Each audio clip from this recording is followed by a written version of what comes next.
Every time I get on one of my motorcycles, it is a practice ride. Here, skill that I practiced at a red light recently. This is not a flower bed. It's a graveyard, and you don't want to find yourself pushing up daisies in the local graveyard. I am riding my prized Yamaha XT250. So here we are, arriving at an intersection with a red light.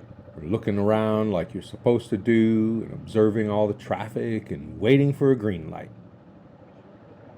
What's coming up and what we'll see here is the red light turn to green, and I actually missed the very first car going through the red light, maybe because I was looking down to the right.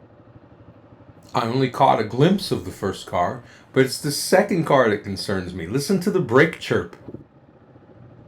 And then the car coming towards me, he had already started off as the second car was still moving through the light. It is easy to see, if I would have started out as soon as that light turned green, I would now be a grease spot in the middle of their road. That is, after I crapped my pants. Now let's take a look at the whole scene all over again.